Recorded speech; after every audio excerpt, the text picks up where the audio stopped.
you handle a love triangle where your best friend likes the same girl as you do? Let's see.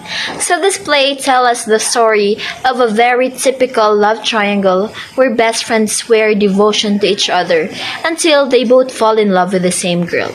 I am Jaira Erica Wenceslao, and I will be sharing this story with you, a story that is written by William Shakespeare and John Fletcher, The Two Noble Kinsmen.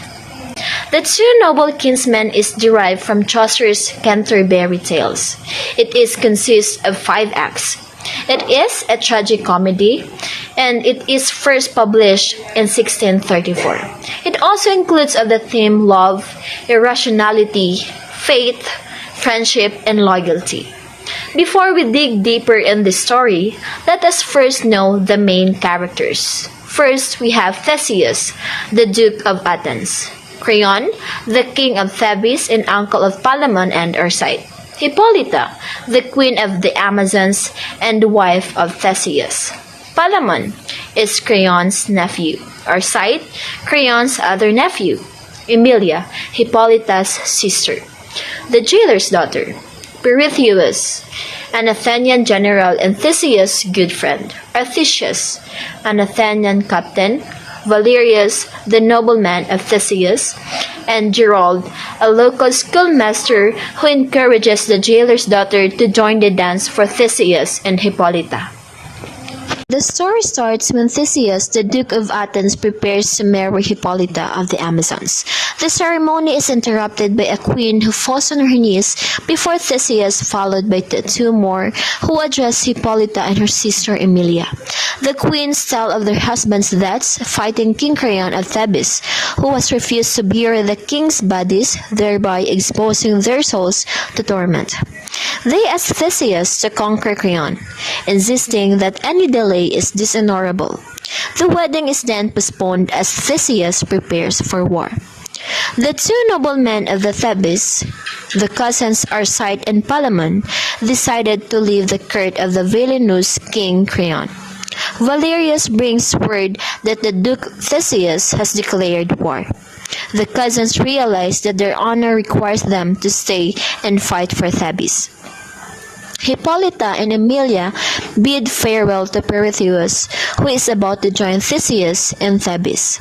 Hippolyta remarks on the long-standing friendship of Pirithous, and Theseus recalls her own similar affection for a childhood girlfriend and declares that she will never love a man so well. The queen thanks Theseus for his victory over Creon, and he sends them to bury their husbands. A herald informs Theseus that Palamon and Arcite both badly wounded and are among his prisoners of war. The queens led funeral processions for their husbands. The jailer negotiates a marriage settlement with the wooer of his daughter. The daughter appears on her way to see the new prisoners Palamon and Arcite, whom she admires for the spirit with which they bear their imprisonment. The 3 commoners leave as the 2 prisoners appear. Reflecting on the comfort they can take in each other's company, they believe that their honorable friendship will sustain them throughout their lives. Below their windows in a courtyard, they see Emilia conversing with a woman. First, Palamon and then Arcite fall in love with Emilia on sight. After she leaves, they quarrel over who has the right to claim her as his beloved. Each feels that his honor is offended by the other, and then they vow to fight a duel if they ever have the opportunity.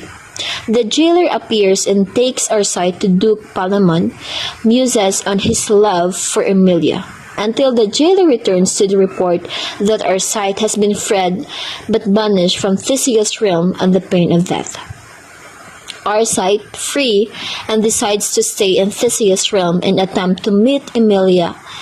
He encounters a group of countrymen who tell him of the wrestling and running competitions to be witnessed by Theseus and his court at a nearby country fair. Arcite decides to enter the competitions in order to come to the attention of a court and thus meet Emilia. The jailer's daughter reflects on her hopeless love for Palamon. She realizes that he will never love a commoner. but she decides to help him escape from prison. They disguise Arcite having won the competitions and interviewed by Theseus, who accepts him as a courtier.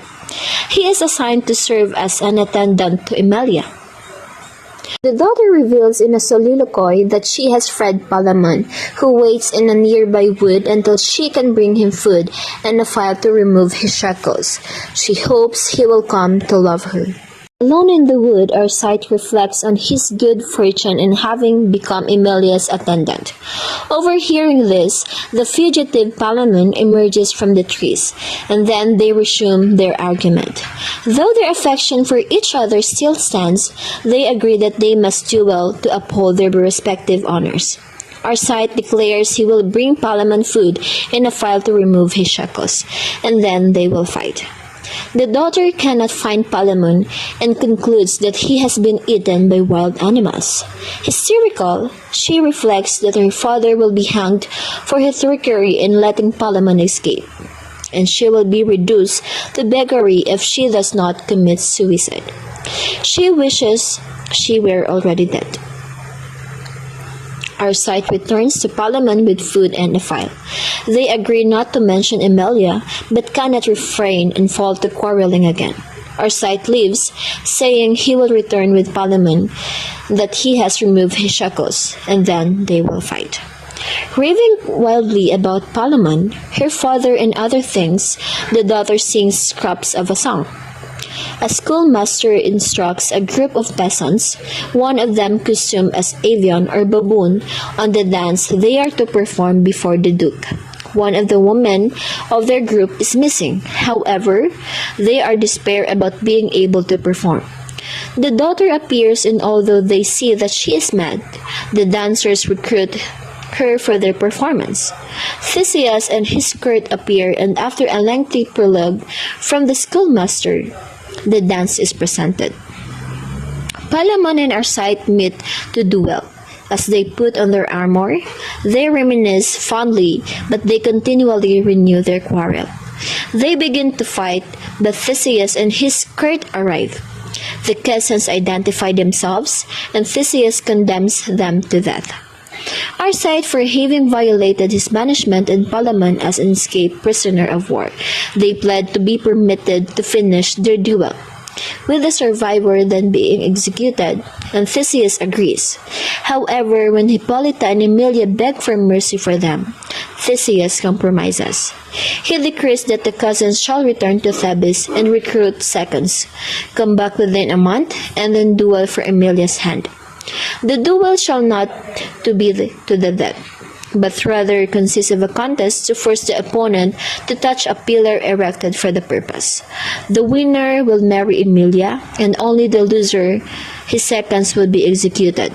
The cousins agree and depart. The jailer hears of the duel from a friend and warns that he will be blamed for Palamon's escape. A second friend arrives and assures him that the duke, encouraged by Palamon, and has pardoned the jailer and his daughter.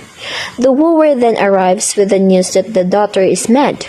She appears ranting about marrying Palamon and taking a sea voyage to him. Regretting the upcoming duel, Emilia reviews the virtues of each cousin in turn and admits that she loves them both. She is joined by Theseus and the court. Pirithous and a messenger have witnessed the arrival of the cousins and their seconds, and then they describe the gallantly arrayed knights in detail. The doctor witnesses the daughter's ravings and prescribes that the wooer should address as Palamon and court her, in the hope that the apparent fulfillment on her fantasy will shock her out of it. In a temple, Arcite and Palamon prepare to duel. They bid each other an affectionate farewell. When Arcite and his seconds make a sacrifice to Mars, the altar resounds with thunder. Palamon and his followers make one to Venus, and the altar gives forth doves. After the knights leave for the duel, Emilia appears and makes a sacrifice to Diana. A rose tree bearing a single rose emerges, but the rose falls from it. Emilia is confused by this omen. The wooer, in the guise of Palamon, reports that he has kissed the daughter. The doctor directs that he go on to sleep with her, and he readily agrees. The daughter emerges from the jailer's house and talks of a dancing horse. Palamon has given her and how another horse loves it in vain, still pretending to be Palamon. The wooer proposes to her, and she accepts, adding that they should go to the end of the world for the wedding. She returns indoors, and the men go to witness the duel. Emilia, resisting all the arguments, refuses to witness the duel, so a servant is left with her to report. Going to and fro, he periodically recounts the action. First one cousin seems to be the winning, then the other. Finally, he reports Arcite the victor. The court returns and Arcite and Emilia are formally declared engaged. Emilia declares that only her duty to comfort Arcite, who has lost his noble kinsman, keeps her from killing herself with the grief. Palamon and his seconds prepare to be executed. Palamon asks the jailer about his daughter. He reports that she has recovered and is to be married. As Palamon is about to be beheaded by the executioner, Pirithous arrives with a pardon, reporting that Arcite is dying after being crushed by a runaway horse. Theseus, Hippolyta, and Emilia appear with Arcite in a litter. Arcite accepts Palamon' grieving farewell, bequeaths Emilia to him, receives a final kiss from her, and dies. Theseus declares a period of mourning to be followed by the marriage of Emilia and Palamon. Indeed, love can lead to enmity between friends. The virtues of gallantry, friendship, and goodwill triumph over rivalry and hatred. So that is all for this video. I hope you have learned something. Thank you and God bless.